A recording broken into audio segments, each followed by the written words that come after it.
Dan saya nggak pernah mimpi menjadi seorang Kristen. Karena pegangan saya dulu adalah surat Ali Imran ayat 19. Inna dina indallahi Islam. Agama yang diridhoi Allah hanyalah Islam. Di luar Islam tidak ada agama yang diridhoi Allah. Dan dalam hati saya berjanji hidup mati saya tetap Islam apapun yang terjadi. Itu rencana manusia. Tuhan itu memanggil itu hanya dengan satu kalimat yang misterius. Dia cuma berkata begini, carilah kebenaran, kamu akan diselamatkan. Nah, saya berpikir ya kebenaran itu Islam, yang lain itu nggak benar. Ya, dan saya sepelekan kata-kata itu, tetapi herannya kata-kata itu terus berkumandang di hati saya. Ya, berkumandang. Berhenti-berhenti itu kalau saya sholat doang. Habis sholat suara itu nongol lagi. Terus begitu. Jadi saya melihat, saya membandingkan begini. Kalau dulu saya mau sholat saja sulit. Artinya saya harus ambil air wudhu. Lalu saya harus masuk masjid. Harus buka sepatu atau sendal. Kalau sendalnya bagus nanti pulang bisa hilang gitu. Ya, dan saya kadang-kadang pakai aja sendal orang lain yang pikirin amat gitu. Nanti kalau saya sholat misalnya 4 rakaat, udah 3,5 tinggal setengah lagi, kentut, batal. Nyenggol perempuan, batal. Syaratnya cukup berat, bahasanya harus Arab. Ngadepnya harus ke barat. Nah, saya lihat orang Kristen kalau masuk gereja ada yang pakai sendal, ada yang pakai sepatu. Ya. Lalu ada yang mandi, ada yang nggak mandi gitu. Ya nyanyi sambil kentut nggak apa-apa gitu kan ya. Ngadepnya boleh kemana aja. Nah, saya ambil kesimpulan kok Kristen gampang ya. Lalu nggak tahu kenapa pikiran saya berpikir ya Allah itu kan Maha Pengasih dan Penyayang. Ya, kalau saya kan dulu mau makan, mau berbuat sesuatu selalu membaca Bismillahirrahmanirrahim. Yang artinya kita mengakui bahwa Allah itu Maha Pengasih dan Penyayang. Kalau Allah itu sifatnya pengasih dan penyayang pasti nggak nyusahin gitu. Dan saya lihat Allah yang nggak nyusahin itu di Kristen. Nah di situ saya mulai tertarik. Ya. Nah akhirnya saya mulai mengerti dua-duanya apa itu Kristen, apa itu Islam. Tapi untuk mengambil keputusan nggak mudah. Kenapa? Ya saya pasti akan kehilangan keluarga. Saya pasti akan dimusuhin teman-teman. Masjid saya itu cuma, ya ini rumah saya depan sana, 3 rumah saja sudah masjid. Tempat saya suka beribadah. Ya, apa jadinya kalau mereka tahu saya jadi Kristen? Ya, belum lagi bapak ibu saya dan kakek saya itu namanya Kiai Haji Abdul Ghani, punya pesantren terbesar di Lampung. Jadi bisa bayangin situasi saya ya seperti itu. Dan saya takut sekali untuk menjadi Kristen meskipun saya sudah mulai mengerti dan ada keinginan. Lalu saya sempat juga berpikir, apa jadi orang Kristen diem-diem aja gitu ya. Kalau perlu nanti ngomong sama pendetanya, dibaptisnya di kamar mandi gitu. Terus jangan ada yang tahu gitu satu orang pun gitu ya. Pokoknya hubungannya pribadilah sama Tuhan begitu. Itu saking takutnya gitu. Namun satu hal yang aneh itu adalah dalam satu momen saya harus menyelesaikan 3 lagu di daerah Roxy. Lalu di tengah jalan itu saya bawa mobil, saya ngomong aja begitu. Yesus engkau itu Tuhan atau bukan gitu. Saya ini bingung. Mau jadi Kristen saya takut, mau jadi Islam kok kayaknya saya udah gak kepengen gitu. Ini gimana saya gitu. Nah disitulah urapan Tuhan itu turun. Saya dijamah dan menangis sejadi-jadinya. Kalau ditanya nangis kenapa saya juga gak tahu. Ya, tetapi saya merasakan ada pelukan yang penuh kasih gitu. Yang berkata di hati saya, ya seperti Allah itu seperti dia, Tuhan itu seperti menemukan anak yang hilang gitu. Nah, lalu saya dijamah dan di situ saya mendengar dia berkata, akulah Yesus Tuhan dan Juru Selamat dunia, kalau kamu tidak percaya kamu mati, katanya gitu. Jadi karena saya takut mati, ya saya terima. Karena saya pikir kalau saya tolak, nyawa saya dibetot gitu. Jadi saya terima, ya Yesus tolong saya percaya gitu. Nah habis saya ngomong begitu tuh seperti ada beban yang lepas gitu. Ya rasanya lega banget. Dan yang paling ajaib adalah sejak saat itu saya nggak takut kehilangan apapun. Nggak takut kehilangan orang tua, nggak takut kehilangan teman-teman, nggak takut bersaksi, sampai juga nggak takut mati. Makanya saya jadi Kristen tuh nekat banget memang bener. Ya puji nama Tuhan, jumpa lagi bersama saya di channel Teva Kreatif. Sahabat Tuhan, kali ini kami akan membagikan lagi sebuah kesaksian dari seorang pria muslim yang kini murtad menjadi pengikut Kristus. Namanya adalah Junaidi Salat. Nah, seperti cuplikan video yang sudah kita dengarkan bersama, bahwa memang dulunya dia tidak ingin untuk menjadi seorang Kristen, namun ia dipilih oleh Tuhan, dan memang kuasa Tuhan tidak ada satu orang pun yang bisa menolaknya. Nah, sahabat Tuhan, penasaran dengan bagaimana kisah atau proses di mana ia dipilih oleh Tuhan hingga menjadi pengikut Kristus, dan bagaimana reaksi dari keluarga, teman-teman terdekatnya ketika mendengar ia menjadi pengikut Kristus? Mari kita sama-sama tonton kesaksian berikut ini. Shalom semuanya. Puji Tuhan, ini luar biasa, ini mestinya penuh nih ya. Oke, ya perkenalkan, nama saya Junaidi Salat. Jadi dulu saya sholat melulu. Saya jauh daripada Tuhan. Dan saya dulu cuma taunya Yesus ini adalah manusia. Kalau di agama saya namanya Isa Al-Masih. Ya, dan dia statusnya hanyalah nabi. Dan bahkan di dalam surat Ali Imran 57, itu nggak beda sama Musa, nggak beda sama Muhammad, nggak beda sama Adam gitu kalau di ajaran saya dulu. Dan saya nggak pernah mimpi menjadi seorang Kristen, karena pegangan saya dulu adalah surat Ali Imran ayat 19, Inna dina indallahi Islam, agama yang diridhoi Allah hanyalah Islam, di luar Islam tidak ada agama yang diridhoi Allah. Dan dalam hati saya berjanji, hidup mati saya tetap Islam, apapun yang terjadi. Itu rencana manusia. Tetapi rencana Tuhan beda. Dan Tuhan maunya saya jadi pengikutnya. Ya. Jadi Tuhan maunya saya jadi pengikutnya, maka dia kejar saya. Jadi saya memang nggak mau. Cukup lama saudara, saya bergumul 2 tahun. Itu tahun 80-an, saya bergumul. Selama 2 tahun, kalau Jumat saya ke masjid, kalau Minggu saya ke gereja. Ya, Tuhan itu memanggil itu hanya dengan satu kalimat yang misterius. Dia cuma berkata begini, carilah kebenaran, kamu akan diselamatkan. Nah, saya berpikir ya kebenaran itu Islam, yang lain itu nggak benar. Ya, dan saya sepelekan kata-kata itu, tetapi herannya kata-kata itu terus berkumandang di hati saya. Ya, berkumandang. Berhenti-berhenti itu kalau saya sholat doang. Habis sholat suara itu nongol lagi. Terus begitu. Dan saya pikir saya mulai tertarik dengan kekristenan. Kenapa? Karena agama Islam agama yang paling dekat sama Islam. Sama-sama ada Musa, sama-sama ada Daud, sama-sama ada Yusuf, sama-sama ada ya yang lain-lain lah sama gitu saudara. Jadi paling dekat, saya nggak mungkin mendekati Buddha atau Hindu, tapi yang paling dekat ini. Jadi saya mulai masuk gereja, tetapi kalau saya masuk gereja, ya kalau pendetanya ngajak doa orang semua begini, saya cuma melotot aja liatin gini. Ya nyanyi juga saya nggak ngerti, dengar-dengar aja begitu. Jadi selama 2 tahun.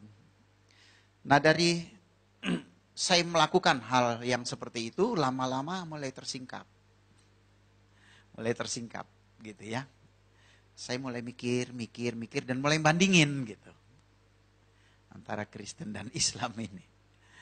Nah, saya perhatikan. Dan saya mulai tertarik dengan kekristenan. Ya saudaraku. Jadi saya melihat, saya membandingkan begini. Kalau dulu saya mau sholat saja sulit. Artinya saya harus ambil air wudhu. Lalu saya harus masuk masjid. Harus buka sepatu atau sendal. Kalau sendalnya bagus nanti pulang bisa hilang gitu. Ya, dan saya kadang-kadang pakai aja sendal orang lain yang pikirin amat gitu. Nanti kalau saya sholat misalnya 4 rakaat, udah 3,5, tinggal setengah lagi, kentut, batal. Nyenggol perempuan, batal. Syaratnya cukup berat, bahasanya harus Arab. Ngadepnya harus ke barat. Nah, saya lihat orang Kristen kok masuk gereja ada yang pakai sendal, ada yang pakai sepatu, ya. Lalu ada yang mandi, ada yang nggak mandi, gitu. Ya nyanyi sambil kentut nggak apa-apa, gitu kan ya. Ngadepnya boleh kemana aja. Nah, saya ambil kesimpulan kok Kristen gampang ya. Lalu nggak tahu kenapa pikiran saya berpikir ya Allah itu kan Maha Pengasih dan Penyayang. Kalau saya kan dulu mau makan, mau berbuat sesuatu selalu membaca Bismillahirrahmanirrahim. Yang artinya kita mengakui bahwa Allah itu Maha Pengasih dan Penyayang. Kalau Allah itu sifatnya pengasih dan penyayang pasti nggak nyusahin gitu. Dan saya lihat Allah yang nggak nyusahin itu di Kristen. Nah di situ saya mulai tertarik. Ya. Nah akhirnya saya mulai mengerti dua-duanya apa itu Kristen, apa itu Islam. Tapi untuk mengambil keputusan nggak mudah. Kenapa? Ya saya pasti akan kehilangan keluarga. Saya pasti akan dimusuhin teman-teman. Masjid saya itu cuma, ya ini rumah saya depan sana, 3 rumah saja sudah masjid. Tempat saya suka beribadah. Ya, apa jadinya kalau mereka tahu saya jadi Kristen? Ya, belum lagi bapak ibu saya dan kakek saya itu namanya Kiai Haji Abdul Ghani, punya pesantren terbesar di Lampung. Ya bisa bayangin situasi saya ya seperti itu. Dan saya takut sekali untuk menjadi Kristen meskipun saya sudah mulai mengerti dan ada keinginan. Lalu saya sempat juga berpikir, apa jadi orang Kristen diem-diem aja gitu ya. Kalau perlu nanti ngomong sama pendetanya, dibaptisnya di kamar mandi gitu. Terus jangan ada yang tahu gitu satu orang pun gitu ya. Pokoknya hubungannya pribadilah sama Tuhan begitu. Itu saking takutnya gitu. Namun satu hal yang aneh itu adalah dalam satu momen saya harus menyelesaikan 3 lagu di daerah Roxy.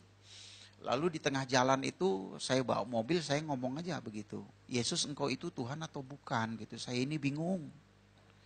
Mau jadi Kristen saya takut, mau jadi Islam kok kayaknya saya udah gak kepengen gitu. Ini gimana saya gitu. Nah disitulah urapan Tuhan itu turun. Saya dijamah dan menangis sejadi-jadinya. Kalau ditanya nangis kenapa saya juga nggak tahu. Ya, tetapi saya merasakan ada pelukan yang penuh kasih gitu. Yang berkata di hati saya, ya seperti Allah itu seperti dia Tuhan itu seperti menemukan anak yang hilang gitu. Ya, lalu saya dijamah dan di situ saya mendengar dia berkata, akulah Yesus Tuhan dan Juru Selamat dunia, kalau kamu tidak percaya kamu mati, katanya gitu.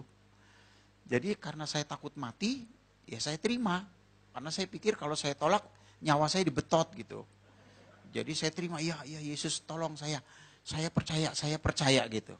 Nah habis saya ngomong begitu tuh seperti ada beban yang lepas gitu. Ya rasanya lega banget. Dan yang paling ajaib adalah sejak saat itu saya nggak takut kehilangan apapun. Nggak takut kehilangan orang tua, nggak takut kehilangan teman-teman, nggak takut bersaksi, sampai juga nggak takut mati. Makanya saya jadi Kristen tuh nekat banget memang benar.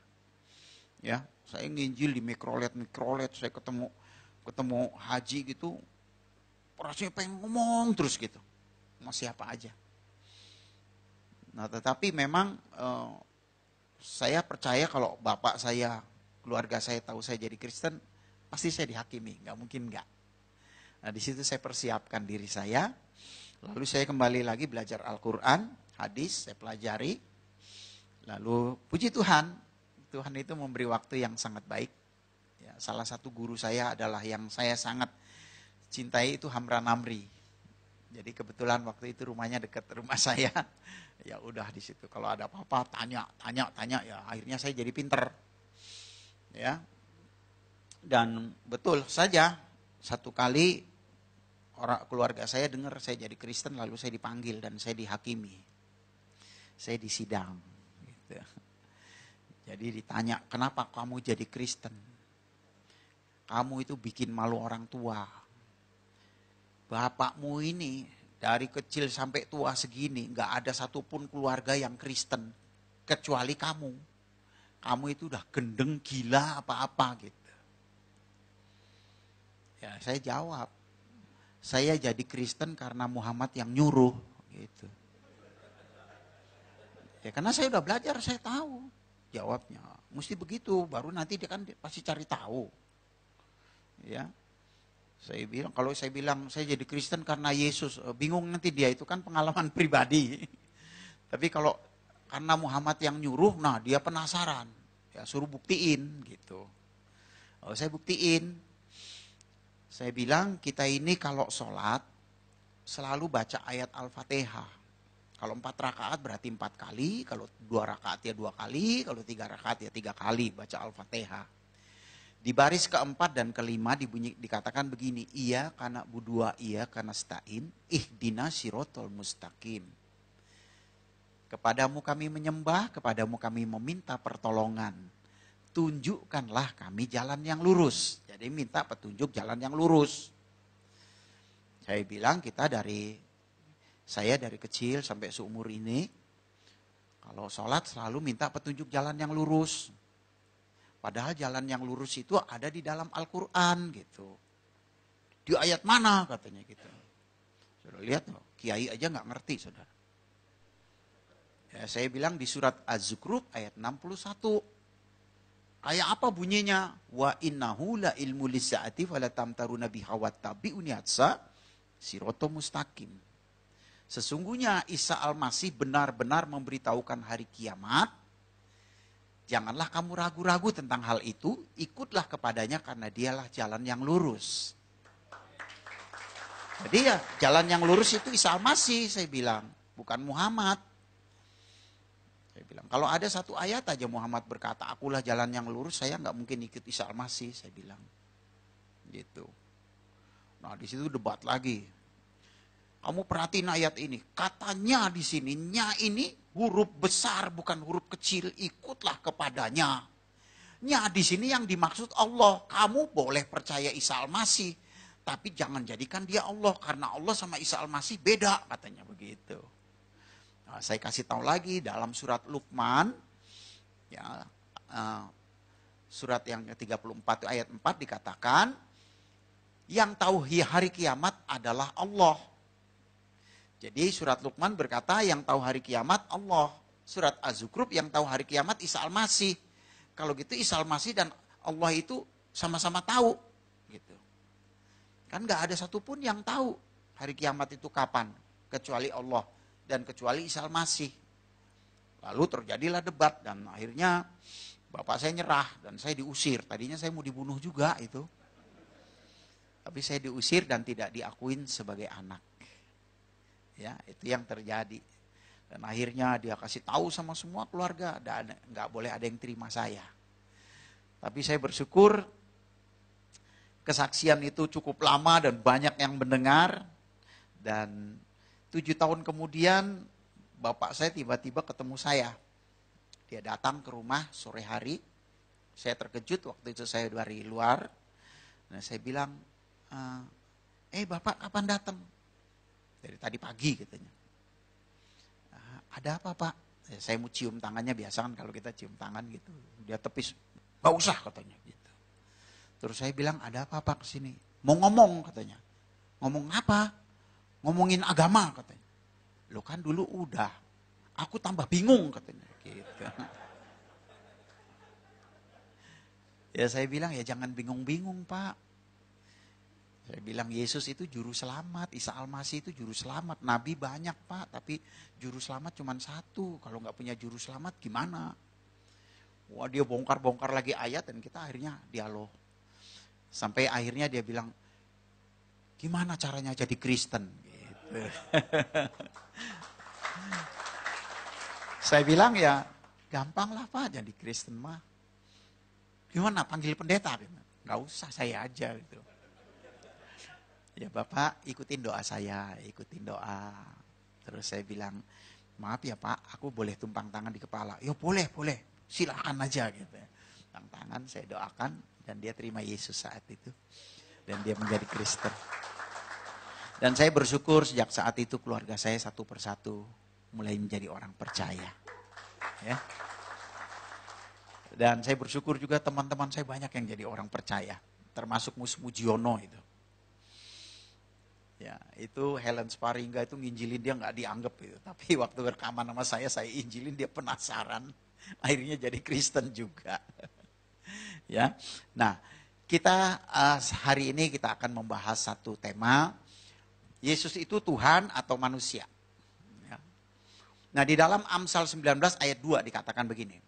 Tanpa pengetahuan, kerajinan tidak baik. Orang yang tergesa-gesa bisa salah langkah.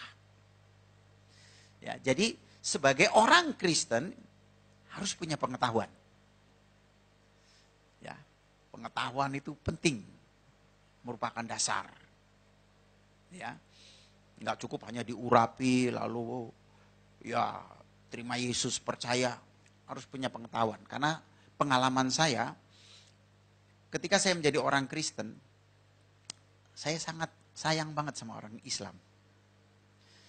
Jadi hati saya itu tertuju sama orang Islam terus gitu. Dan saya punya cita-cita pengen punya satu gereja yang semua jemaatnya dari Islam. Itu cita-cita saya dulu. Terus saya doakan itu. Dan saya bersyukur sekarang fokus dipercayakan kepada saya. Fokus itu adalah forum komunikasi umat silaturahmi. Dan semua jemaatnya 80% dari Islam.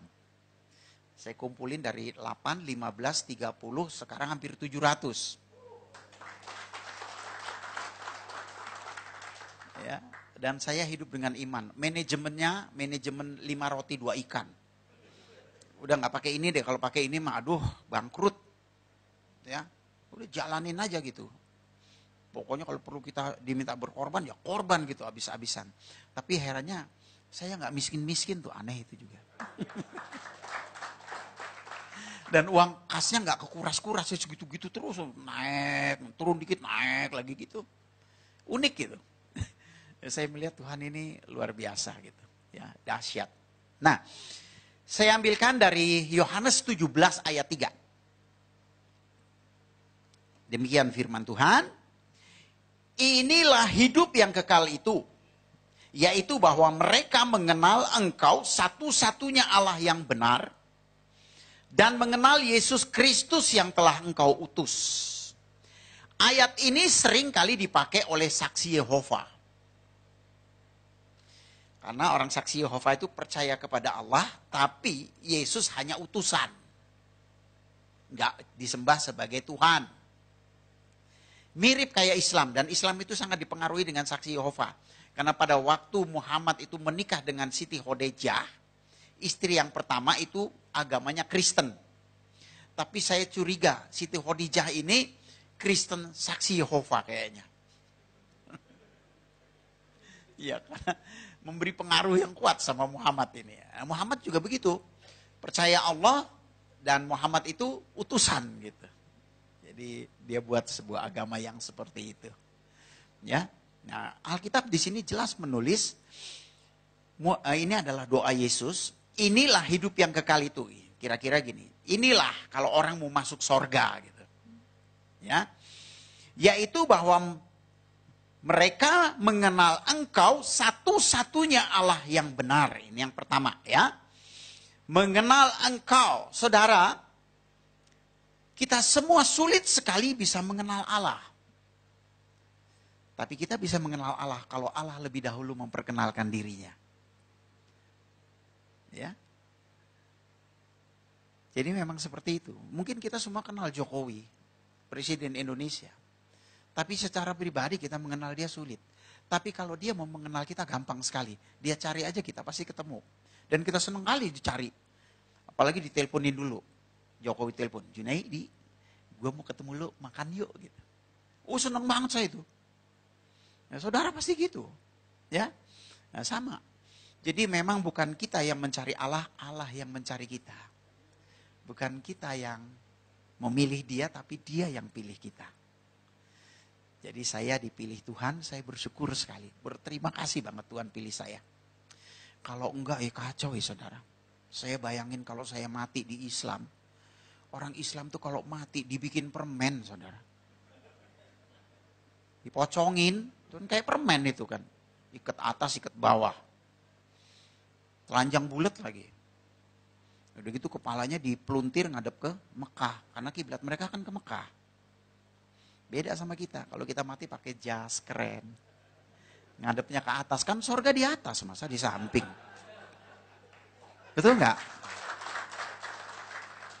Dan kita pakai pakaian pesta, keren loh. Kalau dia kan pocongin telanjang bulat gitu gimana?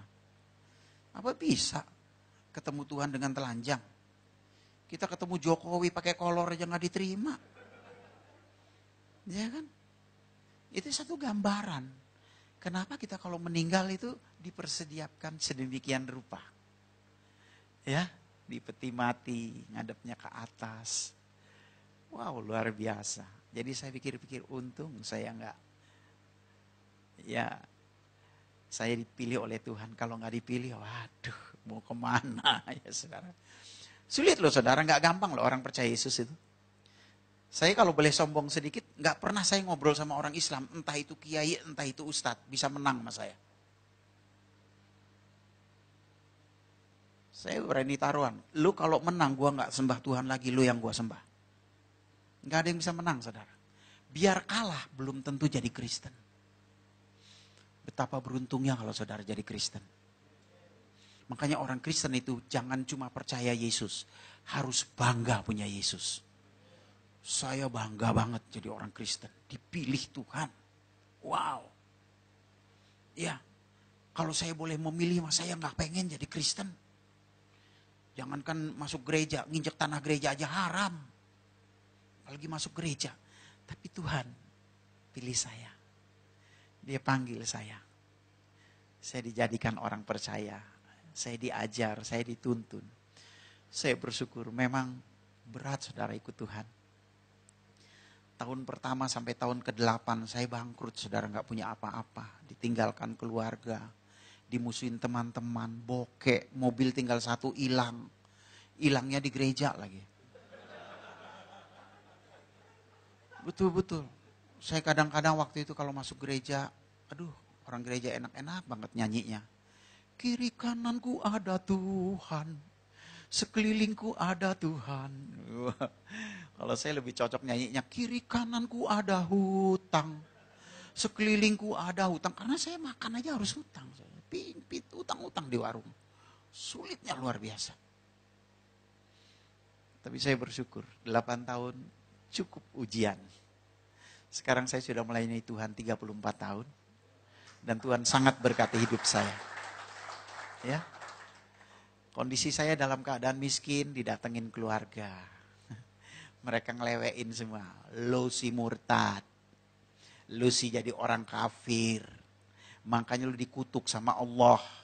Sekarang kelihatan kan lu miskin, melarat. Ntar lu masuk neraka. Bukan cuma neraka, keraknya neraka. Tapi saya tetap bertahan. Kenapa saudaraku? Ada sesuatu yang luar biasa ikut Yesus. Biarpun saya susah. Tapi iman saya nggak rontok gitu loh. Tetap aja. Bahkan banyak pujian di hati. Biarpun saya ngutang kiri kanan sulit gitu. Tapi damai sejahtera itu tetap ada.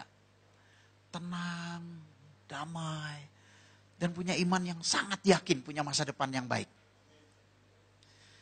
Dalam keadaan susah, melarat, ya begitu yang saya alami. Ya, sekarang saya sudah melayani Tuhan 34 tahun. Saya tidak kekurangan suatu apapun. Bahkan kalau boleh saya agak sedikit bermegah, tidak ada keluarga saya yang lebih kaya dari saya. Dalam materi, dalam banyak hal. Luar biasa ya. Karena bagi Tuhan itu gak ada yang mustahil. Asal kita setia saja, sungguh-sungguh pasti Tuhan buka jalan. Ya, banyak hal yang kita tidak mengerti dan Tuhan berikan itu. Nah, jadi kita harus mengenal Allah. Kekristenan bukan agama. Yesus datang ke dunia gak buat agama. Yesus datang ke dunia, kedua mencari orang berdosa, dan ketika orang itu menerima dia, orang itu menjadi bait Allah. Bait Roh Kudus. Jangan terjebak dalam keagamaan. Ya saudaraku, Yesus tidak pernah buat agama. Maka itu kalau kita nginjil, orang Islam suka bilang apa? Kristenisasi. Padahal bukan kristenisasi, selamatisasi. Karena kita tidak mengharapkan orang pindah agama kok. Ya. Seorang menjadi bait Allah, menjadi rumah Allah. Dan kalau dia menjadi bait Allah, Roh Kudus berkarya dalam hidupnya, dia pasti berubah. Dan kalau Tuhan merubah kita, bukan cuma kita yang heran. Orang lain juga heran. Makanya saya kalau ketemu Rano Karno, Herman Felani, teman-teman dulu. Waktu saya main film, mereka suka tanya, Jun gue heran, lo kok bisa jadi pendeta tuh gimana ceritanya? Saya jawab, jangankan lo heran, gue aja heran. Kenapa? Ada sesuatu yang heran. Hati kita nggak melekat sama dunia. Dunia buat kita cuma sarana hidup. Ya. Saudara punya mobil Jaguar keren juga, nanti kalau mati yang gotong L300 kok. Ya, jadi ya seperti itu. Saya punya rumah, kamarnya 5, saya nggak pernah pindah-pindah di situ-situ aja. Iya kan? Apa ada saking kayanya kita makan apa ya? Beli arwana goreng yuk, kita beli ikan arwana yang harga 50 juta kita goreng. Enggak juga kan? Ya kan? Sederhana sekali sebetulnya hidup itu. Tapi alangkah indahnya selama kita hidup kita bisa jadi berkat. Dan itu hanya dimungkinkan kalau ada roh Allah di dalam kita. Ya, kita menjadi baitnya. Nah, setelah Allah memperkenalkan dirinya kepada kita, seharusnya kita mengenal dia. Balik. Itu namanya akrab. Ya, kalau kita nggak akrab susah, saudara. Harus bergaul karib sama Tuhan, ini penting. Ya, saya mau tanya dulu sama saudara. Allah kita sama Allahnya orang Islam sama nggak sih? Allahnya orang Kristen sama Allahnya orang Islam sama nggak?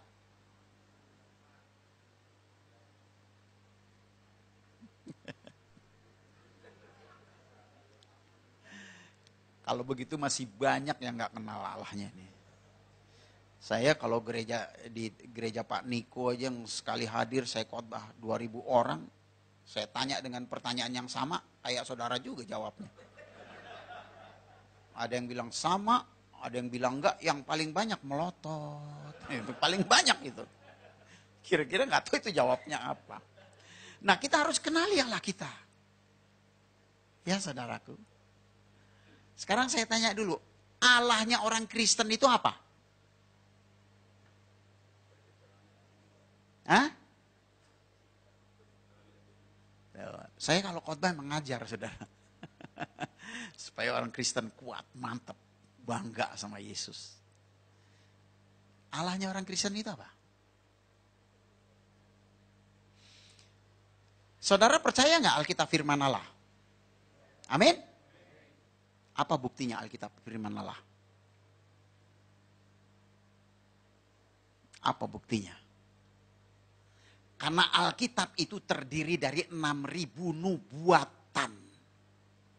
Nubuatan itu artinya perkataan Allah yang iya dan amin. Semua pasti digenapi, nggak mungkin nggak. Karena Allah kalau bicara, itulah yang terjadi. Dia berbicara, kamu akan dibenci banyak orang karena namaku tanpa alasan. Musuh seseorang adalah orang seisi rumahnya. Itu terjadi dalam hidup saya. Karena Allah sudah ngomong begitu duluan. Itu risiko. Ya saudaraku. Jadi yang benar itu adalah firman Allah. Otak kita ini udah banyak yang gak benar. Kenapa? Udah terkontaminasi dengan mikirin duit, rumah kontrakan. Ya saudaraku, ya usaha. Jadi kadang-kadang Alkitab gak jadi standar, saudara. Orang Kristen, Alkitab harus jadi standar. Karena yang benar itu adalah firman Allah. Yesus sendiri berkata, Bapa, firman-Mu adalah kebenaran. Jadi yang benar itu firman Allah. Kita ini udah banyak yang gak benar, saudara. Nah, karena itu sebagai orang Kristen, kalau kita ditanya, harus kembali kepada Alkitab. Itu pasti benar. Nah, apa kata Alkitab? Apa Allah itu? Yohanes 1 ayat 1. Pada mulanya adalah firman. Firman itu bersama-sama dengan Allah dan firman itu adalah, kalau gitu Allah itu apa? Firman. Kan gampang kan? Ditanya jawabnya ini pasti benar. Yohanes 4 ayat 24. Silakan dibuka. Allah itu roh. Jadi konsep keilahian atau kealahan orang Kristen, Allah itu adalah firman, Allah itu roh. Jangan salah saudara. Kenapa banyak orang Kristen seringkali bilang sama? Karena dia terkecoh dengan katanya. Tulisannya A-L-L-A-H.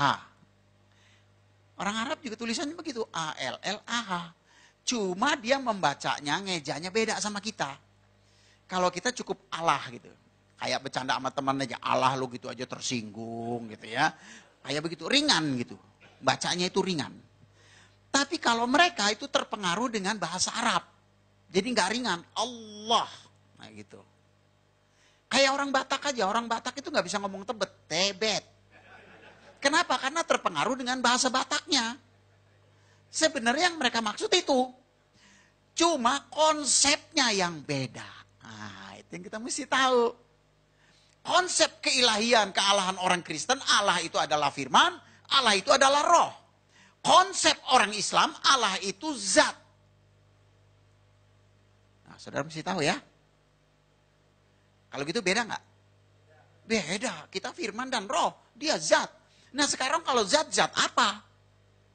Zat kan ada 3. Padat, cair, sama gas, LPG.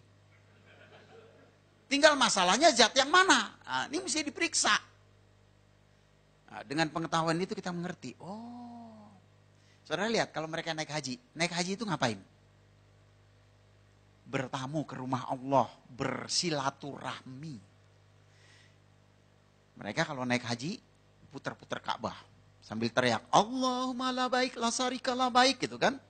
Putar, setiap 7 kali putar pasti cium batu hitam. Hajar aswad, hajar itu batu, aswad itu hitam. Kenapa harus cium batu hajar aswad? Karena doktrin mereka, barang siapa mencium batu hajar aswad, itu sama dengan mencium tangan kanan Allah. Sama seperti anak datang ke rumah bapaknya cium tangan kanan gitu loh. Jadi tangan kanan Allah di sana adalah batu hitam. Kalau tangan kanannya batu, kira-kira badannya apa? Iya. Kalau gitu zat apa? Padat. Supaya saudara ngerti, ini pelajaran. Jangan bilang sama, ya. Beda. Kalau gitu zat padat.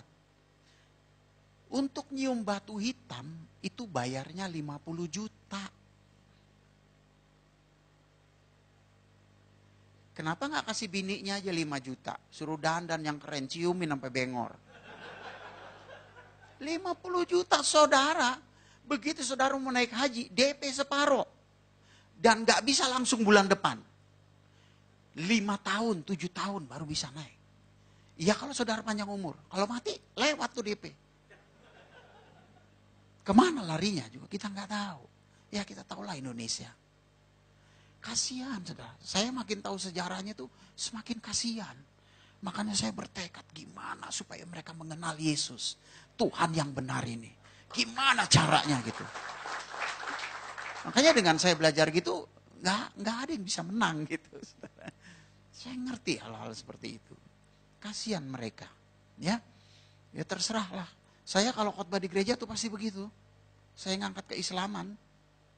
Karena saya latar belakangnya dari sana. Saya kasih tahu. Pertama tujuan saya cuma apa? Jangan ada yang jadi mualaf. Lu kalau jadi mualaf lu pasti ke neraka. Bukan kata saya, kata Al-Quran. Ya, surat Maryam 71. Wa in minkum illa wariduha akana ala robika hatman mahdia syuma munazila zinatoku. Wanats arus zolim nafiha jitsia.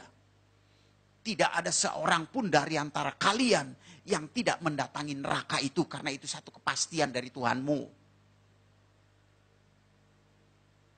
Ini pasti masuk neraka, bukan kata saya, Quran yang ngomong. Atau surat Atin ayat 4 dan 5. Lakot kol aknal insana fil ansani takwim. Syumarodatnahu asfala safiin. Allah menciptakan manusia untuk membawa manusia itu ke dalam api neraka. Jadi kalau saudara mau masuk neraka, masuk Islam aja. Benar. Tujuan saya nyampein ini supaya saudara ngerti perbedaannya gitu loh. Kenapa saudara? Saya sedih kadang-kadang. Emilia Contessa dari Islam masuk Kristen balik lagi ke Islam. Kenapa? Goblok gak mau belajar. Saya begitu dapat kesempatan saya belajar. Maka saya punya tekad. Mau mati, mau melarat, mau susah, mau dimusuhin banyak orang. Yesus tetap Tuhanku. Karena saya tahu kebenaran udah. Oh ini hitamnya, ini putihnya. Oh udah tahu. Ya udah begini aja lah. Mau dimusuhin orang sekampung sedunia tetap Yesus Tuhan. Kenapa? Dari belajar kita ngerti. Oh kalau nggak belajar ya begitu. Baru dilirik Jenderal Bintang 3 pindah. Padahal Yesus itu bintangnya 1 juta loh. Kan kenapa? Ya itu karena goblok. Uci Bing selamat dari Islam masuk Kristen balik lagi ke Islam. Itu pasti goblok. Kalau pinter, oh nggak mau. Nah untuk pinter kan kita perlu belajar. Korek tuh. Orang Islam itu rata-rata saudara 90% di Indonesia itu bodoh semua. Saya kalau ketemu, Pak, Islam itu artinya apa? Oh, Islam itu singkatan, Pak. Isya, subuh, lohor, asar, maghrib. Jadi itu. Sembarangan aja gitu. Pak, kalau singkatan bukan Islam, Pak. Izam. Karena tidak ada lohor, yang ada zuhur. Bapak tahu nggak artinya izam? Nggak tahu. Izam itu artinya kejahatan umum. Kalau Islam itu artinya tunduk kepada Allah. Bapak udah tunduk belum? Maksudnya pernah ninggalin sholat nggak? Ya pernah. Tahu hukumnya? Nggak tahu. 1 kali meninggalkan sholat hukumannya 10.000 tahun masuk neraka. Makanya Saifuddin kan bilang di YouTube. Saya mah nggak sanggup jadi Islam katanya. Kenapa? Iya, 1 kali ninggalin sholat 10.000 tahun di neraka. Mana kuat gua. Ada di sini yang nggak ninggalin sholat. Diem aja semua. Karena semua pasti udah ninggalin sholat. Nggak ada yang mungkin 1 hari 5 kali itu. Pasti ada yang lalai. Ya saudaraku, itu contohnya. Jadi Islam itu artinya tunduk kepada Allah. Dan sebetulnya orang yang tunduk itu Kristen. Kenapa saudaraku? Karena Allah kan membuat keputusan. Supaya orang masuk surga harus lewat juru selamat. Dikasih juru selamat. Kan gampang banget sebenarnya ya. Ya kan? Tapi dia nggak tunduk. Yesus datang ke dunia itu kan keputusan dari Allah. Dia datang ke dunia itu kan keputusan dia. Cara dia bukan cara kita. Ya kan? Jadi yang kita ini sudah tunduk kepada Allah. Dan memang tanpa Yesus kita nggak akan bisa tunduk. Makanya doktrin kita Bapa, Anak, Roh Kudus. Roh Kudus itu menolong, menghibur, membimbing, memberi taufik hidayah. Kalau mereka nggak bisa masuk surga. Mereka bilang masuk surga itu harus lewat jembatan Sirotol Mustaqim. Yaitu sebuah jembatan yang terbuat dari rambut dibelah 7. Nggak dibelah aja kepleset. Oh dibelah. Orang Kristen, jangankan dibelah 7, dibelah 1000 tetap bisa ke surga. Kenapa? Karena ada Roh Kudus yang menolong. Tanpa Roh Kudus nggak bisa. Nggak bisa saudara, sulit. Ya, siapa di sini yang udah lahir baru nggak pernah jatuh? Pernah, semua jatuh. Dari perkataan, dari pikiran, dari jengkel segala macem, ngomongin orang, jatuh. Tapi kita ada Roh Kudus, biar jatuh nggak akan tergeletak, dituntun lagi, diingetin lagi. Itu hebatnya Roh Kudus. Ya, dia yang akan terus menolong kita sampai kita tiba di tempat Bapa di surga. Nah, Allah kita itu adalah firman, Allah kita itu adalah roh. Ya saudaraku, ini kita mesti ngerti. Kenali dia secara baik dan benar. Dan Allah kita itu sangat berotoritas untuk memilih. Dari mulanya ketika dia ingin menyatakan kasihnya, dia pilih sebuah bangsa namanya Israel. Betul nggak? Saudara percaya umat Israel pilihan Allah? Apa buktinya? Apa buktinya? Hah? Pertama, dalam Mazmur 147 ayat 19 dan 20. Di sana dikatakan Allah tidak pernah berbicara kepada bangsa lain. Hanya kepada Yakub, kepada Israel. Dan menyatakan hukumnya hanya kepada Israel. Artinya apa saudara? Tidak ada nabi yang berasal dari luar Israel. Itu buktinya. Jadi kalau ada orang ngaku nabi bukan orang Israel, itu pasti palsu. Saya nggak nyindir, cuma nyinggung aja. Ya. Kriteria nabi yang pertama bernubuat dan dinubuatkan. Muhammad apa yang dinubatin? Nggak ada, dia nggak pernah bernubuat, apalagi dinubuatkan. Yang ada dibuat-buat. Yang kedua apa? Mujizat. Itu kriteria nabi. Muhammad apa mujizatnya? Kalau Yesus, banyak tertulis dalam Al-Quran. Ya, surat Al-Maidah 110, surat Ali Imran 49, mati bangkit, buta melek, lumpuh jalan, kusta tahir, tertulis. Kalau Muhammad, satu ayat aja nggak ada. Makanya saya kalau ngomong sama Ustadz, Pak Ustadz, saya siap masuk Islam. Asal tunjukin satu ayat aja Muhammad bikin mujizat. Nggak usah bangkitin orang mati, bangkitin ayam mati aja tunjukin ke saya. Gua masuk Islam lagi. Gitu. Nah itu pentingnya pengetahuan saudaraku. Ya. Makanya orang Kristen tuh jangan cuma taunya ya haleluya sama puji Tuhan. Saudara tahu cerita itu? Ya? Ada dua pemuda, senangnya naik kuda saudara.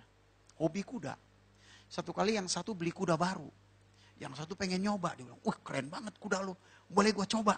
Silakan. Ya, mulai naik. Hus, hus, hus. Nih kuda diem aja. Kuda lo gua khususin kamu jalan deh. Ini kuda lain katanya. Cara jalannya gampang. Lu mesti bilang puji Tuhan. Lu bilang puji Tuhan dia pasti jalan. Makin teriak puji Tuhan makin kenceng dia. Terus berhentinya gimana? Haleluya. Oke deh katanya. Dia mulai. Puji Tuhan. Kelepek, kelepek. Bener lah jalan. Puji Tuhan. Kelepek. Puji Tuhan. Wah kenceng banget. Wih keren. Dia bilang puji Tuhan. Di depan ada jurang saudara. Dia kaget tuh. Dia teriak. Haleluya. Berhenti. Shoot. Puji Tuhan. Puas masuk. Orang Kristen mesti punya pengetahuan. Amin. Jangan cuma bilang haleluya puji Tuhan. Jadi yang pertama Israel umat pilihan yang pertama adalah tidak ada nabi yang berasal dari luar Israel. Yang kedua, umat Israel itu umat yang paling pinter. Siapa yang bikin listrik? Israel. Siapa yang bikin pesawat? Israel. Siapa yang bikin komputer? Israel. Siapa yang bikin telepon? Israel. Siapa yang menemukan ilmu kedokteran? Israel. Siapa yang bikin mesin jahit? Israel. Siapa yang bikin mesin diesel? Israel. Itu yang canggih-canggih itu Israel, saudara. Arab bikin apa? Obat kuat.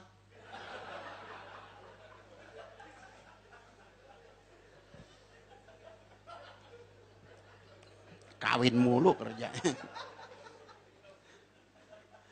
Nah saudaraku yang dikasih Tuhan. Jadi kita harus mengenali Allah kita. Amin. Yang kedua, kenapa Yesus itu disebut Tuhan? Karena dia firman dan roh. Jadi kalau saudara, apa buktinya Yesus Tuhan? Yesus itu Tuhan. Oh orang mati bangkit, buta melek, lumpuh jalan. Enggak, itu cuma kenabian, itu utusan. Tugas utusan, tugas nabi. Tapi Allah itu sendiri adalah firman dan roh. Makanya kalau nerangin sama mereka, apa buktinya Yesus Tuhan? Karena dia adalah firman dan roh. Kan di Al-Quran juga disebut, Isa fa'innahu rohullah wa kalimatuhu. Sesungguhnya Isa adalah roh Allah dan firman Allah. Itulah ketuhanannya. Di sana seringkali dia juga disebut Isa kalimatullah, Isa rohullah. Itulah ketuhanannya. Karena Allah itu roh, Allah itu firman. Jadi kalau dia bilang, itu kan Kristen. Enggak, Islam juga ngajarin. Kamu buka aja surat Al-Maidah 44-47. Di sana dikatakan, pengikut Injil harus memutuskan segala perkara sesuai dengan Injil. Quran lu aja nyuruh kok. Ya, jadi kita benar gitu loh saudaraku. Oleh sebab itu saudaraku, kenapa Yesus disebut Tuhan? Itu karena dia adalah firman dan dia adalah roh. Sebagai manusia pun dia unggul. Ya, ini yang terakhir. Di tengah dunia kita hidup, itu ada 3 agama samawi. Agama wahyu. Yang pertama Yahudi, yang kedua Kristen, yang ketiga Islam. Masing-masing punya pemimpin. Yahudi itu yang mimpin Musa. Kristen Yesus, Islam Muhammad. Nah kita bandingin nih pemimpin kita nih. Musa, pertama dia lahir bayi dibantai. Yesus lahir bayi dibantai. Karena itu ada kesamaan. Musa berkata, seorang nabi yang sama seperti aku akan dibangkitkan di antara saudaramu. Ya, Keluaran 18. Jadi sama seperti Musa, di mana samanya? Sama-sama ada bayi dibantai. Muhammad lahir, kambing yang dibantai. Nggak ada bayi dibantai. Yang kedua, Musa bermujizat. Yesus bermujizat. Muhammad nggak ada mujizatnya. Yang ketiga, Musa dipakai oleh Allah untuk membebaskan umat pilihan dari perbudakan Mesir. Yesus dipakai oleh Allah untuk membebaskan manusia dari perbudakan dosa. Muhammad dipakai apa? Budakin orang, iya. Ya, ini kita mesti ngerti loh ini. Jangan sampai gampang-gampangan nanti anaknya, Pak, aku jatuh cinta sama Ustadz. Boleh nggak Pak aku ikut dia? Oh boleh, yang penting berbuat baik. Masuk neraka. Jangan bilang sama, beda, jauh. Musa jatuh dalam dosa nggak? Jatuh dalam dosa. Yesus? Tidak. Muhammad? Nggak usah diomongin. Sampai sekarang pengikutnya nyembelihin orang mulu. Ya, kenapa Musa jatuh dalam dosa? Kenapa saudara? Karena rohnya adalah roh ciptaan. Roh insani. Roh muhadat kalau bahasa Arab. Seperti yang Yesus katakan dalam Zakaria 12, firman Tuhan katakan di Zakaria 12 ayat 1, Allah menciptakan roh manusia. Yesus, dia tidak jatuh dalam dosa. Kenapa? Karena rohnya adalah roh Allah. Itu bukan cuma di Alkitab, di Al-Quran juga dikatakan. Maryam 19 ayat 19, Yesus manusia yang tidak berdosa. Dalam hadis juga begitu. Satu-satunya manusia suci, tidak berdosa adalah Isa Al-Masih. Ya. Hadis Bukhari, jilid 4, halaman 1493. Kalau dalam Injil, 1 Petrus 2 ayat 22. Yesus tidak pernah jatuh dalam dosa. Nah, itu kehebatan Yesus. Jadi jangan kita pikir, oh dia datang dari sorga ke dunia menjadi manusia sama dengan kita. Tetap gak sama, kita manusia berdosa, dia tidak pernah berdosa. Jadi pemimpin kita paling keren. Amin. Saya punya pemimpin kayak gitu, wah udah sing ada lawan itu. Jangan pindah ke lain hati, rugi loh. Itu luar biasa Yesus itu ya. Jadi ini 3 hal. Kenapa Yesus disebut Tuhan? Karena rohnya adalah roh Allah. Seperti yang dia katakan dalam Lukas pasal 4 ayat 18. Roh Tuhan ada padaku. Sampai kita gak ngerti ya. Makanya Filipus bilang begini. Yesus tunjukkanlah Bapa itu kepada kami, itu sudah cukup bagi kami. Yohanes 14 itu ayat 8, ayat 9-nya Yesus bilang gini. Astaga Filipus, udah sekian lama kau bersama-sama aku, kau tidak kenal aku. Ampun dah. Nggak percaya loh, aku dan Bapa adalah satu. Bapa di dalam aku di dalam Bapa. Ya saudara, itu Allah kita. Yesus adalah Tuhan, karena dia apa? Rohnya, roh Allah. Dan dia adalah firman yang hidup. Ya, lewat firman Tuhan ini, saya percaya saudara diberkati. Dan kerinduan saudara jadi berkat bagi banyak orang. Ngomong sama orang Islam gampang saudara. Ya, pegang aja surat Al-Maidah 68. Ya, gampang. Bunyinya begini. Ini kalau Arabnya nggak usah lah dipikirin ya. Tapi saya sebut aja. Kul ya ahlil kitabil lasum ala sayyin hatta tuqimu taurata wal injila wa ma unzila ilaikum min rabbikum. Hai ahli kitab, kamu tidak dipandang beragama sedikit pun jikalau kamu tidak menegakkan Taurat dan Injil. Ya, ahli kitab itu banyak kan kitab, ada kitab Quran, ada kitab Weda, ada kitab Tripitaka, ya kan? Masing-masing ada ahlinya kan? Tapi ahli saja kalau tidak menegakkan Taurat dan Injil tidak disebut orang beragama.